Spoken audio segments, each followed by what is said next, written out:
अगली मौत किसकी? संजीव अपने दोस्तों राघव और प्रतीक के साथ बियर बार में बैठकर बियर पी रहा था। संजीव आज बहुत खुश लग रहा था।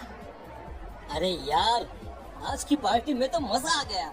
तुम दोनों दोस्तों के साथ तो मेरी जिंदगी इतनी अच्छी है कि क्या बताऊं कितनी अच्छी है। अरे भाई, अब दोस्ती की है तो जीना मरना सब साथ में। हाँ अरे अरे यार सुनो, जल्दी से एक बियर और ऑर्डर करते हैं ना, एक आखिरी, और उसके बाद ये जश्न यही खत्म हो जाएगा। अरे हाँ हाँ, क्यों नहीं। वेटर, जल्दी से 2 बियर की बोतल लेकर आओ। आज मेरे दोस्तों को जश्न मनाना है, क्यों? इतने में वहाँ पर एक बहुत सुंदर लड़की छोटे छोटे कपड़े पहनकर हाथ में बियर की बोतल लेकर उसके पास आती है। ये लीजिए, आपने बियर ऑर्डर की थी ना, मैं लेकर आ गई। क्या बात है यार, इस बार की वेटर तो बड़ी सुंदर है। अब बियर लेकर आई हो तो अपने हाथों से ही पिला दो ना। हाँ हाँ, क्यों नहीं, जैसा आप बोलोगे मैं वैसा ही करूँगी। क्या बात है यार, अब तो लगता है रोज यही आना पड़ेगा।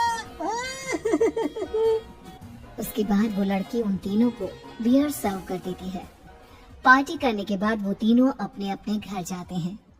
प्रतीक, संजीव और राघव को उनके घर छोड़कर जैसे ही अकेला अपनी कार में आकर बैठता है तो अचानक उसे एहसास होता है जैसे उसकी कार की पीछे वाली सीट पर कोई बैठा हुआ है। वो तुरंत पीछे मुड़कर देखता है। तुम यहाँ क्या कर रही हो? और तुम मेरी कार में कब आई? अरे तुम तो बाहर में वेटर थी ना। बस ऐसे ही मेरा दिल कर रहा था आपके साथ आपके घर चलने का, इसलिए मैं आपके साथ चली आई। अरे लेकिन तुम मेरी कार में आई कब? अभी कुछ देर पहले तो यहाँ पर मेरे दोस्त बैठे हुए थे।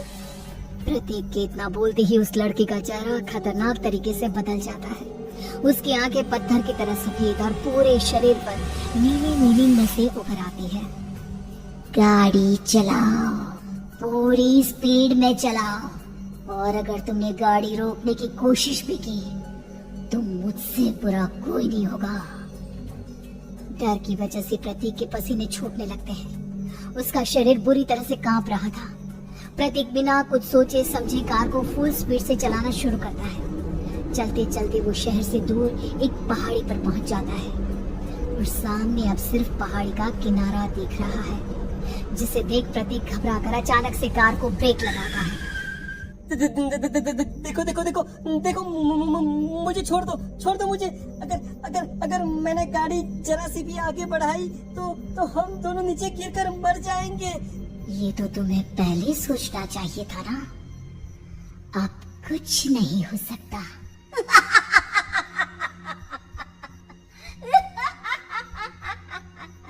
छोड़ दो मुझे। नहीं नहीं, प्लीज मुझे छोड़ दो। प्लीज प्लीज मुझे जाने दो, छोड़ दो मुझे। गाड़ी आगे बढ़ाओ। और तभी अचानक से बिना प्रतीक के स्टार्ट किए उनकी कार आगे बढ़ती है और गहरी खाई में गिर जाती है। उसके चीखने की आवाज एक चारों तरफ सुनाई देती है।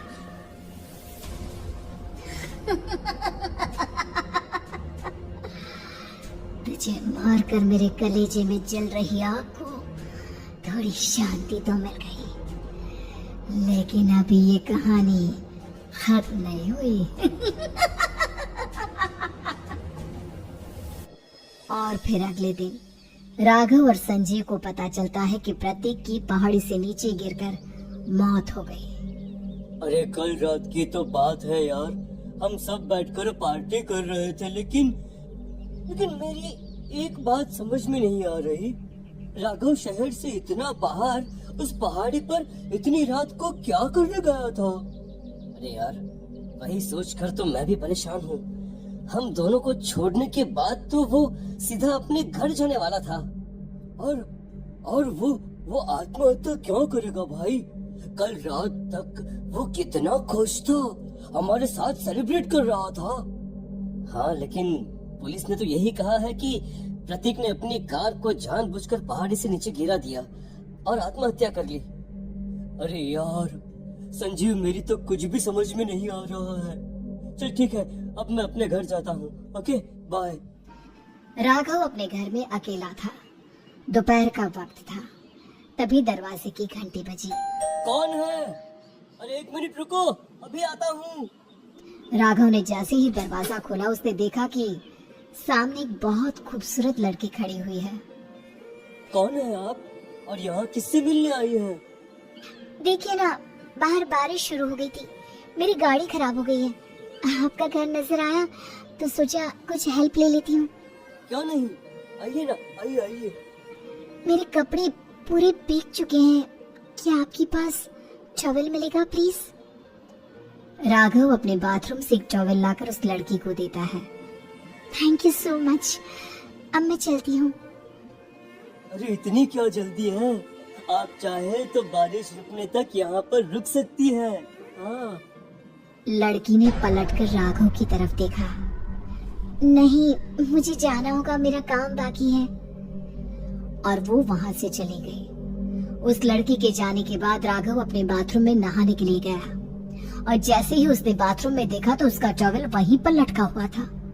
उसने टॉवल हाथ में लिया तो देखा कि उसका पूरा टॉवल खून के धब्बों से सना हुआ है। अरे अरे ये क्या? ये टॉवल तो मैंने उस लड़के को दे दिया था।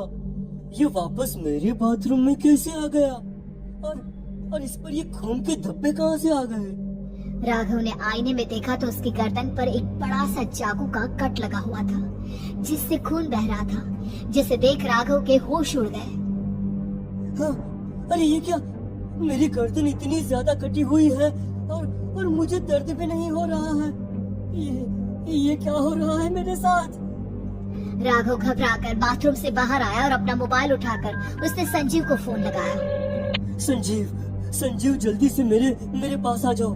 मुझे लगता है कुछ बहुत बड़ी गड़बड़ है, जल्दी आ जाओ।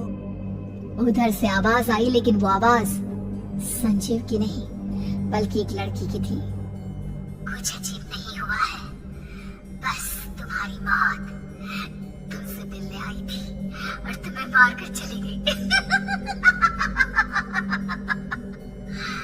अब तुम इस दुनिया का हिस्सा नहीं हो राघव, इसलिए तुम्हें अपनी गर्दन के कटने का दर्द भी महसूस नहीं हो रहा। नहीं, ऐसा नहीं हो सकता, ऐसा नहीं हो सकता। कौन हो तुम? तुम्हारी मौत। अब संजीव के पास खबर पहुंचती है कि राघव ने अपने ही घर में चाकू से गर्दन काटकर आत्महत्या कर ली। ये सुनने के बाद संजीव के होश उड़ गए। वो पसीने से तरबतर हो गया और एक अनजाना डर अब उसके दिल को सताने लगा। संजीव के साथ ही उसका एक छोटा भाई राजीव भी रहा करता था। अपने भाई को इस तरह परेशान देखकर राजीव उसके पास आया। अरे भैया, क्या हुआ भैया? आप इतने घबराए हुए क्यों लग रहे हैं? प्रतीक और राघव की मौत, मेरा मतलब मेरी कुछ समझ में नहीं आ रहा भाई।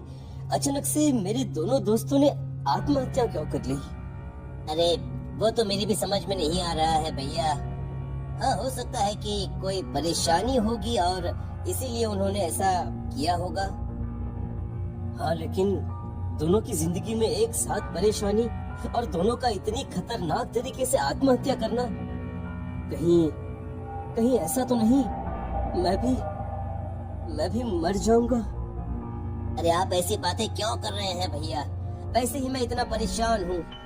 जब से अंजलि ने मेरा साथ छोड़ा है तब से सब कुछ बहुत अजीब सा हो गया है। रोज रात को डरावने सपने आते हैं। ऐसा लगता है जैसे अंजलि बार बार मेरे सपनों में आकर मुझे डराने की कोशिश करती है। अंजलि का नाम सुनते ही संजीव की आंखें फट गई और उसके गले में आवाज अटक गई। उसके चेहरे पर घबराहट साफ नजर आ रही थी। कौन थी वो लड़की जिसने प्रतीक और राघव को आत्महत्या की आड़ में मौत के घाट उतार दिया? और कौन थी अंजलि जो बार बार राजीव के सपनों में आकर उसे डरा रही थी? अंजलि का नाम सुनकर संजीव इतना घबरा क्यों गया? इन सवालों के जवाब जानने के लिए देखिए इस खतरनाक कहानी का अगला भाग।